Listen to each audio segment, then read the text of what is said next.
If anybody.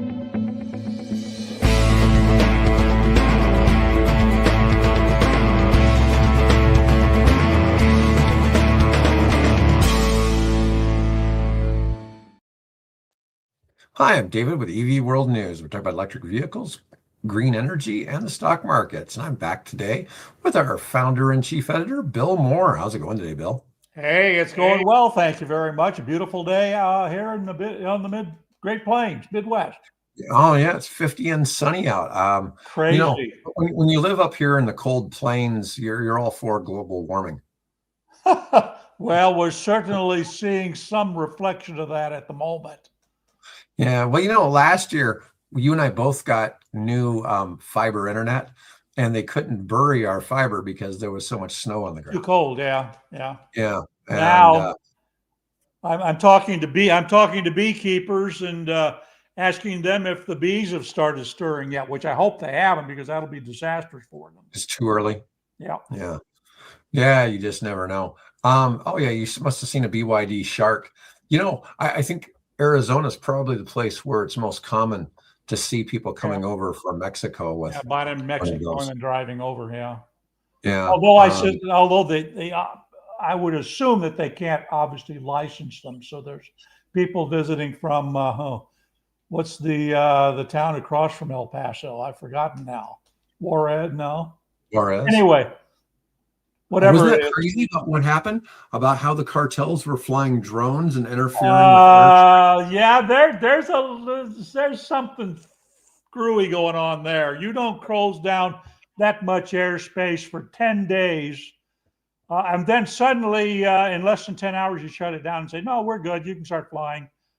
Yeah. Well, the military came in. The military came in and they shut down whatever was going on across border. They came in with apparently, from what I'm hearing, a top secret laser device to either shoot down real cartels or to shoot down drones to simulate cartel drones. So, don't know. Secret program. Yeah, kind of like UAPs, Yeah, I like the high pressure skeet shooting videos I've seen from GoPros of people in Ukraine, because the drones are coming after the ones on the fly by wire. They kind of stopped doing a lot of the and I can't imagine what it must cost to make those fiber optic lines to be reeling behind a drone. And what I have heard, because I listen quite often to various podcasters from there, is that there are whole areas that look like there's been lines laid down by spider silk.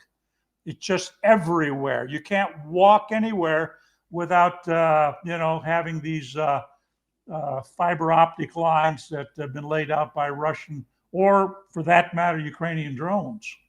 It's nuts, isn't it? I just find that hard to fathom that the drones can be laying that much fiber behind them, flying around.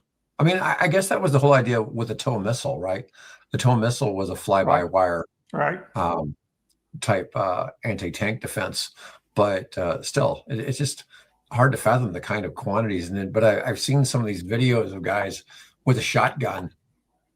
Oh yeah, they've got the GoPro, and here comes the drone. Yeah, so it's a few dollars worth of bird shot compared to a $5,000 or $6,000 drone. Taking out a $500,000, whatever the Russian, Iranian Shahad drones cost. I mean, it's changing warfare. Like the tank and the machine gun did in World War I, and the jet engine and radar did in World War II.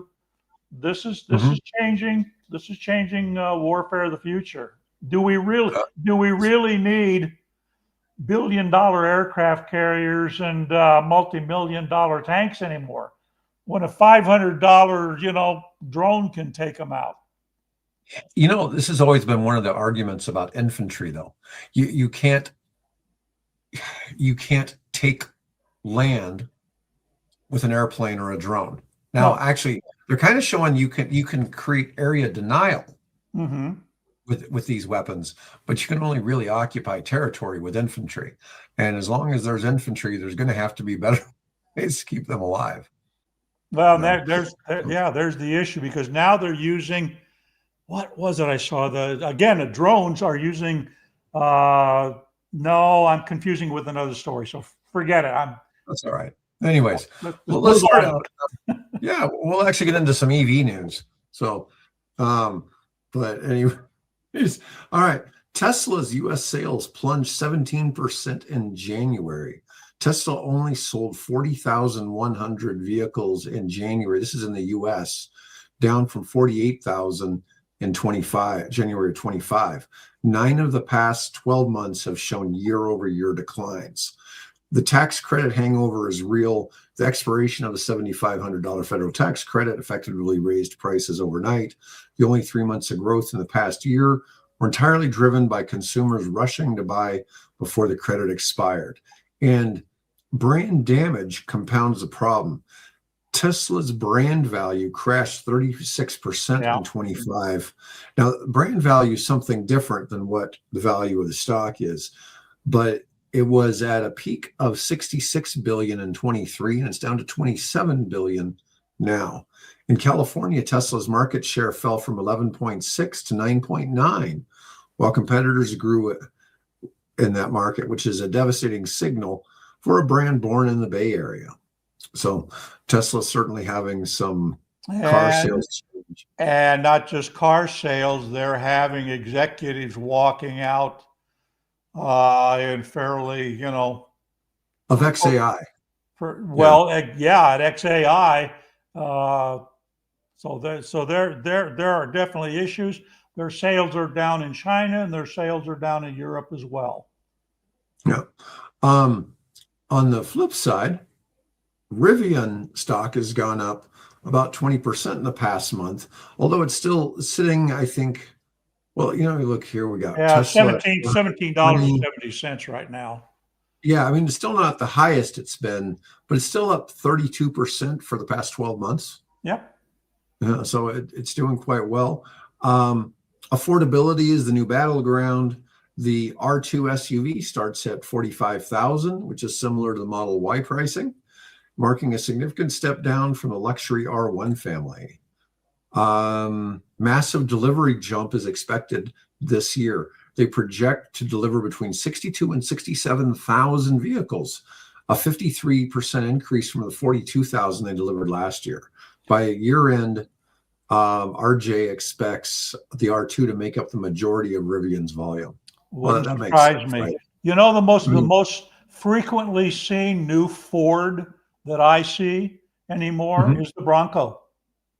Now, that's obviously, it's a gas-powered car, but there's that off-road, rugged Jeep Bronco style that is quite popular, and you've got now, that's what Rivian is about to offer. So, I can see them doing well.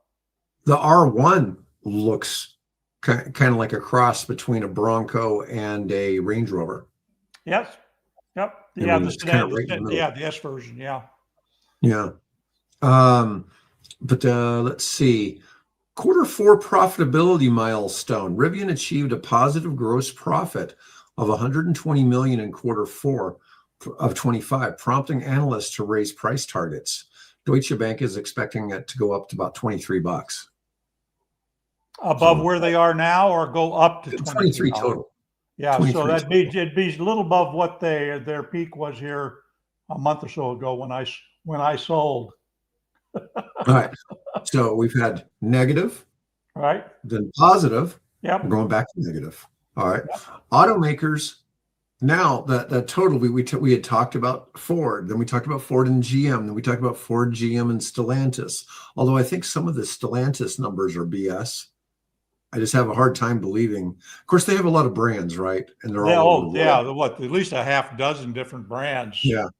But now Honda has gotten into it. And the total between all of them is about 50 billion in write-downs. Yeah. So Honda's also announced billions in charges to write down EV investments that didn't pay off as the market shifts post-tax credit. Now, we keep talking the post-tax credit in the United States. But affordable EVs are still the priority, despite the write-downs. Ford is focusing on a $30,000 EV pickup. They're expecting to reveal it next week. So that'll be interesting to see. So we'll have some news for next week. GM brought back the Bolt under 30 grand, and Tesla stopped selling the higher end Model S and the Model X. Of course, they're talking about using those production lines for robotics, but I mean, those two models didn't really represent a lot of their volume for the last few years. No, it's been Ys and S's. Yeah, threes. I'm sorry, threes and Ys.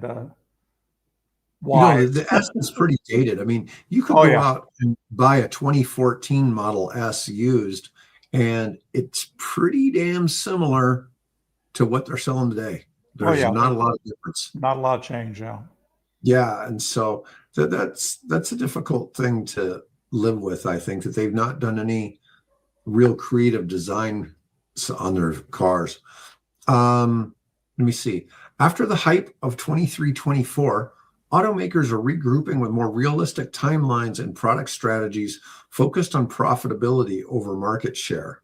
Well, I don't know that people were really just looking for market share in the EV space. I mean, they're all trying to make a buck on the cars. The problem is, that's the whole point of a company, right? Make a few bucks. Right, make a profit. But we talked about this for a long time. The traditional car makers with the dealer focus don't really, I don't know, they don't have a great future with EVs. And so there's no incentive for them to be pushing EVs because they're not getting the service work. Right. And ultimately, with less maintenance required on the cars, I think people are probably going to trade them in less. So you're going to have some, other things change. All right. So we got another story on the same topic. Global EV sales dropped 3% in January. That's the first time since we've been doing the show I recall us hearing of global sales dropping. Decline, yeah. A 3% decline in January year over year. China and US led the decline. China by far, though. China's global EV registrations fell 3% to 1.2 million units for January. China dropped 20% to under 600,000. So China generally represents about half the world's EV sales. It's the lowest for China in almost 2 years. Now, can you guess why? Because they added sales tax to them. No. Because the economy is in such frickin' precarious shape. Have you been following what's going on with the Chinese CCP leadership vacuums? Mm-mm. Oh my God.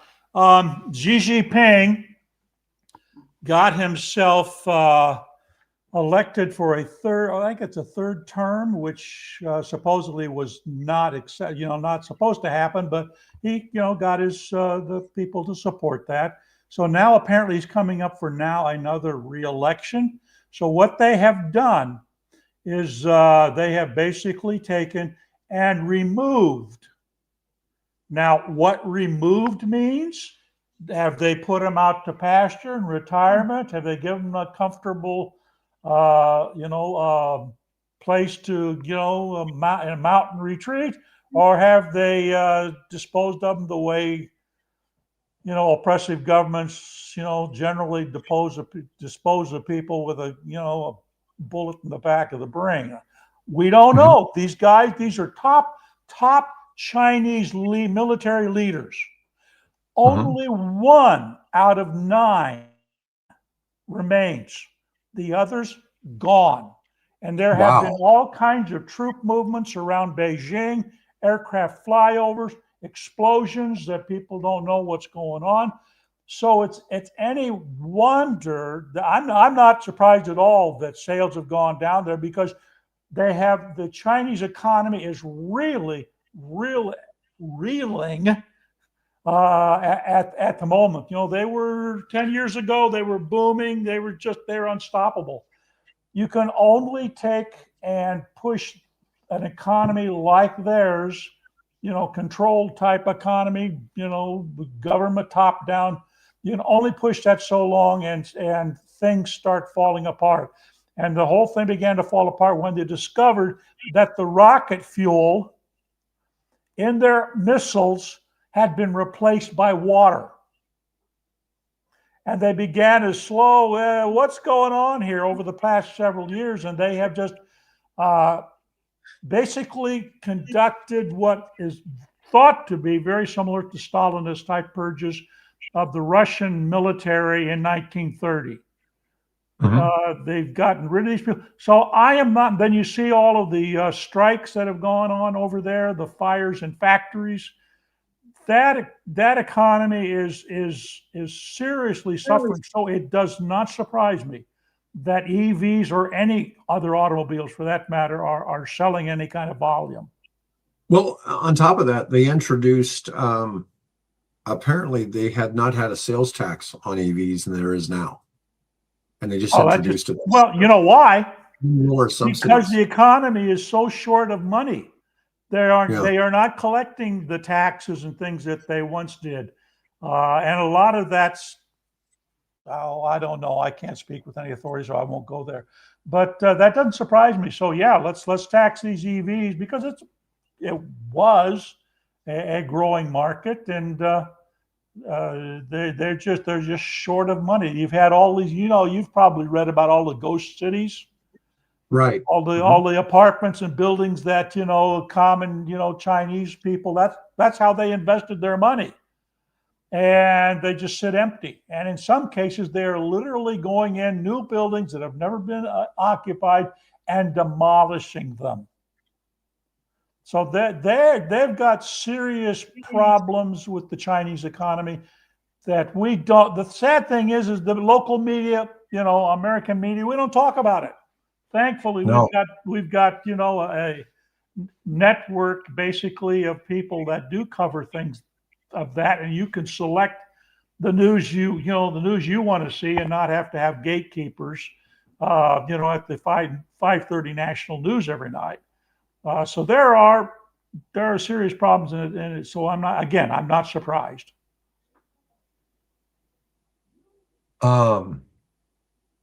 Yeah, it's just, I'm worried about you losing social credit, Bill.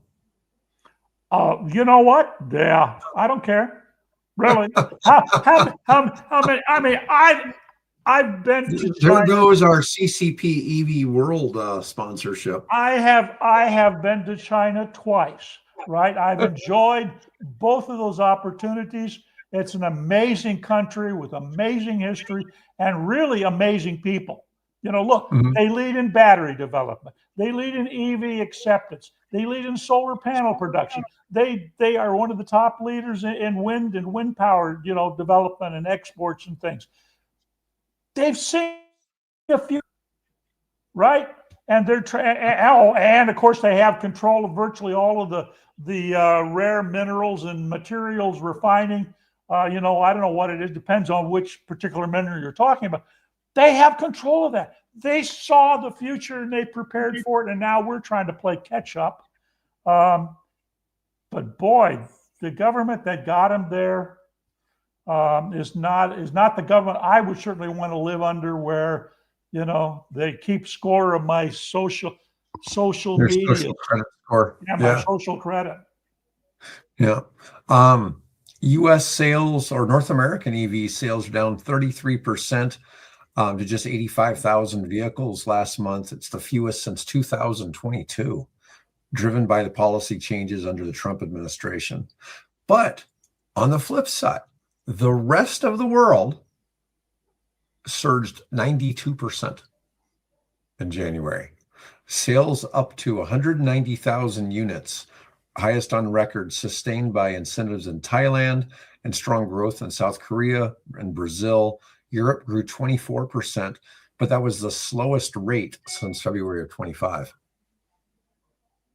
So Europe's growth slowed a little bit, but they still had great sales. Growth. Yeah. Yeah. So I thought that was kind of interesting, because we keep having, Tesla down, Rivian up, China down, the rest of the world up. It's very interesting to see how we're seeing these ebb and flow of all these different places. Let's see. So XAI has had a leadership crisis. Oh, yeah. Musk has announced a reorganization to improve speed of execution after co-founders Jimmy Ba, Tony Wu departed this week, following earlier exits by Igor Babushkin, Kyle Kosick, Christian Zegedy, and Greg Yang. Apologies to Christian if I hacked your last name.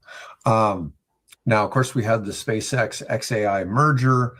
Last week's all-stock transaction placed SpaceX at a $1 trillion valuation and XAI at a $250 billion post-merger value. The SpaceX IPO is expected sometime later this year. But XAI is facing regulatory probes in Europe, Asia, and the US after Grok enabled mass creation of deep fake porn, including images of children. Yeah, the French government invaded. That's not the word, but anyway, they went in and took over the X's offices in Paris. Apparently, part of a large-scale investigation that has been going on apparently for some time now. Yeah, it's been kind of a weird deal with that going on. But the thing is, that's one of the challenges with AI is keeping it, I don't know, regulated. A lot of the companies have these safety people that are designed for the AI to make sure that some of that stuff isn't happening. And right. That's probably some people that Musk probably needs to hire. I got something new. He let all the people go from Twitter. Remember? Right. Took over Twitter and let all those people that were sort of monitoring content, let them go. All right, this is something from Ferrari. This is the interior of the Ferrari. Oh, yeah. I wonder how they say that. Is it Luce or Luce or Luce. What is it? Luce. Light. Let's see. Do I have any volume here? I was thinking there was sound to this. Maybe there's not. But this was designed by somebody who designed the iPhone. I like how they have everything in both analog and digital. Yeah, that's a trend we're starting to see again. Everybody is people are starting to shift back to the analog because it just feels more natural than just having to push buttons and things. Yeah, it has paddle shifters. I mean, how many gears are you going to have on an electric car? Well, yeah, here's the thing. They said what they're doing is they are designing their own audio because it's an electric car. It's basically apart from the whir of the motor, right? That's all you're hearing. There is no exhaust. So what they're talking about doing is designing custom their own engine sound effects. So they're not trying to copy what Dodge did, with putting, the sound of an internal combustion engine, tuned. They're looking to come up with their own. Some of the others, they've sort of played with spaceship kind of, sound like a UFO going over or something. They're supposedly working on coming up with their own signature sound for their car. It should be like a horse whinny, or neigh. Yeah, or a clip clop, or clip clop. Yeah, I can just. I'm sure they're looking for. Hey, I'm sure they're looking for suggestions, right? Yeah. You just never know, right? Oh, yeah. Just let's see what we got here. All right. Ferrari says its electric car will be completely different in every possible way. They're making us wait for the first reveal, but they're dripping out details. Well, that hasn't stopped AI from generating images. I even asked it to generate an image for me that goes along with the posting that we have on the website. So AI can imagine, but we'll have to see what they come up with. Yeah. Let's see. it's not an electric car, it's an electric Ferrari. Exactly. Very Exactly. different. It's an electric Ferrari. Yeah. Which, it'd be interesting because they have a certain, ethos that is part of their character, right? The prancing pony, the sound of the engine, the styling, the interior quality. That's an ethos that they want to preserve. And how do you do that going over to something that is a totally different kind of a powertrain? And that I think gives us some really interesting opportunities. It'll be interesting to see what they come up. And hey, by the way, Ferrari, I'd be happy to come over and give you an evaluation from EV World's perspective. There you go.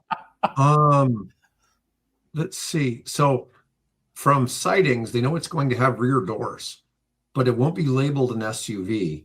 Now, the V12 powered Puro Sangue, which is kind of an SUV, I mean, it really looks like an SUV to me, isn't called one either. So they're going to use a bespoke electric car platform that should make it significantly more spacious than a similarly sized ICE model, and possibly the most practical Ferrari ever. I wonder if they call one of the words that I really like is the saloon, right? It's because here in the West, here in the United States, we have when you think of a saloon, you think of a Western, and you think of a bar, and you think of a piano player and gamblers and ladies of the evening, that kind of thing. That's a saloon, right? But over in Europe, a saloon is a type of vehicle. Then there were saloon carriages, and then that progressed down into saloon cars, which I'm guessing is sort of what this may eventually end up looking like, as what the British would call a saloon. All right. Moving on from Ferrari. Let's see. Nuclear power set a new record in 2025, which is surprising considering how many reactors were dropped. But new projects continued steady growth driven by data center electricity demand. SMRs are gaining more traction. Multiple SMR deals have been signed across the Czech Republic, South Korea, and Poland. Yeah, I've had people in the Czech Republic actually reach out to me about SMR tech. Let's see. Fusion commercialization accelerates. Tokyo's Helical Fusion signed its first power purchase agreement with a supermarket chain called Aoki Super for heating, cooling, and refrigeration using Stellarator-based fusion technology. Yeah, what is that? Well, that's the name of they're calling their fusion is Stellarator-based fusion technology. Oh, stellar as in star. Okay, all right. Don't know how far along this company is in their fusion product, but like I've talked about before, there's a bunch of companies now that have done successful fusion reactions. The trick is making them occur 10 times you have to do it at 10 hertz to make it commercially viable. Right. I mean, you have to do it 10 times a second, and that's the challenge. Wasn't there a story of some teenager? I saw something I didn't follow up on, but I saw a headline about that. Some teenager successfully created fusion.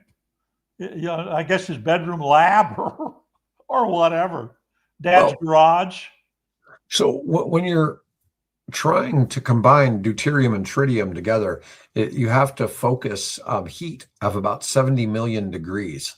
So that'd be hard to do in your bedroom. Yeah, I mean, I don't know. There's probably some other workaround. Unless it's cold fusion, right? Oh, okay. So of course that was the thing that was tried back 90s, in the early 1990s, where they took deuterium and I forget what the other thing, but they were able to do what they called the Pons-Fleischmann. I think it was the Pons-Fleischmann experiment in University of Utah, where they supposedly were able to generate byproducts that you would normally see in a fusion process. They were able to do it without having to do all that enormous heat. And of course, that quickly got poo-pooed by science, and people have tried to replicate it ever since the 30 years since then. Apparently not with a lot of luck. But hey, maybe this kid figured it out. Who knows? Yeah, I haven't heard about that, but you just never know. The U.S. is proposing a 100% Buy America rule for EV chargers. So, in order to get federal funding, the Trump administration has proposed raising domestic content requirement for federally funded EV chargers from 55% to as high as 100%, potentially reshaping the charging infrastructure supply chain. Despite policy uncertainty, public charging infrastructure is still expanding at a healthy pace. Private sector momentum remains strong even as government support becomes more restrictive. And in that space, there's a megawatt scale tech emerging. A company called iCharging launched 1.6 megawatt modular architecture for megawatt scale EV charging this week, targeting commercial fleet applications. Now, I'm going to assume that in a situation like this, to have a 1.6 megawatt charger, they probably have massive battery packs I would say, to the location so that you can keep filling those batteries, but have it so you could quickly provide that energy throughput to the trucks. I got to be doing something like that because it's just going to be so hard to be delivering that much power. And you have to have battery charging systems on the car, on the truck, to accept that. What's the highest we're seeing right now is 800 volts, something like that. In the United States, most cars are in the 200 to 300 volt range. Right. Yeah, they've already. I know BYD's done some 1.25 megawatt stuff in China as tests. Yeah, so, but generally on a consumer level basis, most are are 340, somewhere in that area, and you get the rare Porsche that is 800. All right, here's an EV World article. Portugal hits 80.7% renewable electricity. How about that? Yeah, you robot picked one of our stories. Yeah, well, it's not the first. It's the second one I think it's had today. Okay, good. Hydro and wind dominate. Portugal generated 80% of electricity from renewables in January. Hydro was 36.8%, which we don't have a lot of hydro in the US. Wind 35.2%, and solar was only 4%. Yeah. Strong winter rainfall and winds boosted output while sharply reducing fossil fuel use. And that's pretty crazy. 80% is a big number. 80%, that's for a month, not just for a day or a few hours, but for the entire month. That most EU countries like Portugal have 24/7 access to electricity. Okay. Whereas, a lot of times we look at some of these like African countries where 99% of electricity comes from hydroelectric, but the people only have access to energy like a couple hours a day. Yes. So it's a very different situation in a country like Portugal. Northern wind and southern solar strategy is working. Geographic positioning allows Portugal to leverage northern hydro and wind resources and southern solar, pushing the country to the top of the EU renewable energy leaderboard. Hydro reservoirs are still the key for balancing. Battery storage played only a minor role in January. Hydro reservoirs provide most grid balancing, highlighting infrastructure needs for full decarbonization. Yeah, it's always impressive when you see the hydro being used as a battery. Yeah, you're using it as a battery. You simply take the electricity and pump the water back up to the top of the reservoir. Just beautiful. All right. Radical wind power innovations target logistics bottlenecks. Heirloom Energy ground track system uses a low oval ground track with small blades for easy transport and installation in places traditional turbines can't reach. Targets wind's biggest barrier, logistics and transportation of massive components. It's always pretty crazy when you see one of those wind turbine blades going down the road because you have down the interstate, trailer on one end of it, and then half of a trailer under the other end of it. The other end of it. Yeah, exactly. Yeah, we have those coming through here all the time. Yeah, they're always going up and down I-80. Yeah. What's really interesting though is that airplane. Oh, the Radia. Well, we covered that once, but now it's actually going. 12 times the volume of a 747. It makes a 747 look like a toy compared to a Is this particularly. bigger than the? Is this bigger than the Antonov AN-225? Oh, way bigger. Dwarfs the Antonov. Yes. Really? Oh, yeah. Wow. You think of putting a 100-meter wind turbine blade in that thing, and put several of them. I mean, that's what's being. Now, the thing I can't figure out, and I haven't looked into it enough, is that they say this will make the bottleneck. So what you have to do is you have to have a runway somewhere within within a reasonable transportation distance of where the blades are made. Then you have to have a runway within a reasonable distance between where you're going to deploy the wind turbine and use those blades. And I don't know how much runway this little thing will take to get off the ground, but it's got to be several miles at least of runway to get airborne and to land. Yeah, well, they want to put it in places where you can't reach with traditional transport, but still, you got to build a runway that this thing can land on. Exactly. So, or what they're doing is you have it close enough to a seaport to where you can then take it and load it on a ship and then move it out to, because apparently the biggest ones are actually being built offshore, because you have a more constant, steady wind that'll justify the economics of putting something up that big. Yeah. Yeah, they're expecting to have the first flight of the Radia in 2030. Mm-hmm. Oh, That'll be ways road. But investors have already valued the company at $1 billion. If it works, it can unlock a new generation of ultra-large turbines capable of producing far more power per unit. That's pretty amazing. That's not like I said, we covered the Radia once before, but everybody wants to see pictures of the Radia, and it doesn't exist yet. No, so there's concept illustrations of what it looks like a long sausage with stubby wings off the middle of it and a big sort of B-24 like tail at the back. So we'll see if and when the thing gets to the point where they can start revealing more of what the prototype looks like or whatever. All right. Well, let's talk about what's going on at the EPA this week. Oh God. Yes. Yeah. So disaster. That's what's going the on. CO2 endangerment finding. You want to go ahead and talk about this, Bill? Yeah. So what's happened here is that since 2009, which was under the Obama administration, one of the very first pieces of legislation they passed was a ruling that said greenhouse gases, CO2, methane, so on, are dangerous to human health. And because they're dangerous to human health, they need to be regulated by the Environmental Protection Agency.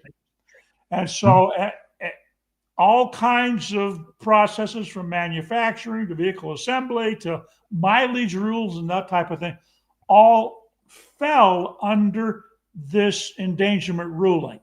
You wanted to control the amount of CO2 coming out of a tailpipe of a car because that CO2 would endanger human health, or methane or whatever. What conservatives have long argued, led by guys like Lee Zeldin, the current head of the EPA, was that CO2 is not that bad. The plants depend on it. If you get more CO2, plants grow better. CO2 is good for us. As a matter of fact, you see behind me there my little mead facility. Mm-hmm. Those yeast are pumping out CO2 right now as I speak. So it can't be that bad for you, can it? Actually, yes, it can. And the science for decades has demonstrated that yes, it can and is bad for human health. A volcano erupted in Africa here 30, 40 years ago. And there was a lake, typical, like Crater Lake here in the United States. It was a lake, and the CO2 expelled out of, when that volcano erupted, all that CO2 blew out of that lake. And because CO2 is heavier than oxygen, it cascaded down the slope of the volcano, and it wasn't a chiroplastic flow that killed, I forget the number, but it was a large number. Yeah, a large number of people were killed by the CO2. So in quantity, yes, it can hurt you, but it's not that. Plants only have a tolerance for so much CO2. So I work out when I go to the gym to work out in the morning. I work out with a gentleman who's from that village. Oh, really? Wow. Yeah, he had a whole lot of family members die from that event. Wow. Okay. I'm sorry to hear that. That's all the animals died, the people died. Oh, yeah. Not everybody died, but it killed thousands. Right. So anyway, yes, CO2 can be bad, and also happens to be a gas that enhances climate change and warming because it traps the heat within the troposphere of the planet, and it traps that in and allows the planet to get warmer. So all of these things that we've been talking about for a century, because this is not a new phenomenon. This didn't come around because of Obama. We've been talking about this since the days of Edison. And before Edison, there were research being done on the effects and what would happen if we relied too much on fossil fuels. So then you got guys come along who've been bought and sold their souls to the fossil fuel industry, like Lee Zeldin, and I'm not going to be apologizing for it. He's been lobbying in Congress for them for a long, long time. So naturally, he gets picked to head the EPA. What's the highest thing on his agenda? Get rid of the endangerment ruling. And once you get rid of that, you pull the underpinnings of much of American environmental law. So they succeeded doing that this week. The interesting thing is that the only person that you can point the finger at, because I asked, Zeldin can't do this by himself. How did this come about? So what happens is Zeldin comes in. He brings along with him appointees who we don't know and are not required because they're assistants or temporary, whatever. They're not required to know their names of who these people are that were appointed to become his advisors. And of course, they came in and said, we're getting rid of the endangerment and we don't care what science says.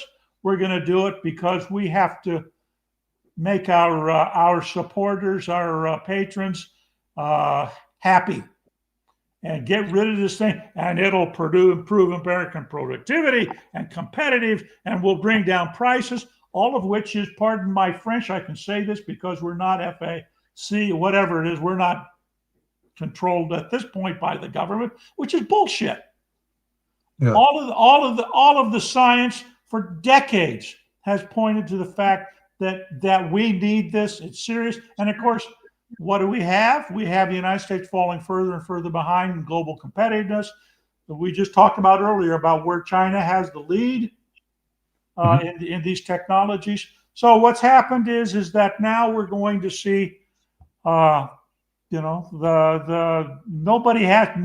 the industry has to abide by it anymore. They can pollute as much as they want. There's no oversight over them. But this was done in two ways. One was a consensus, supposedly, at the EPA to nullify the original 2009 ruling, and by presidential executive order. All it takes is to get a new administration in office that will revoke the presidential order. And then you just simply have a new EPA chief come in and bring in more scientifically minded people to to reevaluate the ruling and reinstall the ruling, but that's going to take us probably until 2029 or so. So in the meantime, there's this window where people can just do all the pollution, the industry can do all the polluting they want. The good thing is that not everybody buys that. And there are states and organizations, nonprofits and things, environmental groups that are going to fight this thing tooth and nail. So I don't expect really to gain much traction. Industry, and you're sitting in Detroit. You're a part of General Motors. You're a part of Ford. You're a part of Stellantis, Chrysler, whatever. And you see that your lunch is being eaten by Chinese. And what are the Chinese people buying? At least until last month. What are they buying? They're buying EV. What do we have? Somebody just commented earlier that they saw a BYD pickup truck in his town in the U.S. Somebody lives on the border, somebody in Mexico, bought a BYD pickup truck and drove it into the United States. Canada has now said there's no more tariffs on the Chinese vehicles. So we're going to open up. Now they've got if you buy a Canadian-made EV, then you're going to get a $5,000 tax credit.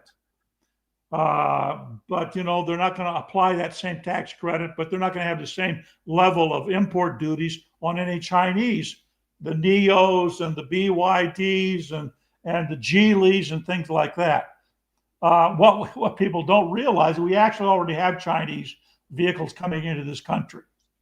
Polestar is a Chinese company under Swedish management, but the cars are made in China, and they're good cars, So that's all going to be eaten away. You think the guys at General Motors in their boardroom are going to say, "Oh, we're just going to go back to making, for the next 3 years, we're going to start making gas guzzlers"? No, they're not going to do that. They think a lot further ahead than that. So I don't see this thing going really anywhere, and I see it getting facing a lot of headwind legally. Of course, it all depends. It'll end up at the Supreme Court. And where does the Supreme Court, where will they fall on this?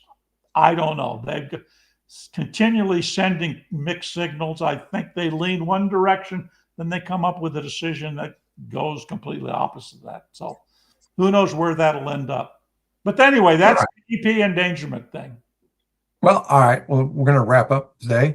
Everyone, want to appreciate the comments, and for folks watching and tuning in today, Bill and I will be back on Tuesday. All right.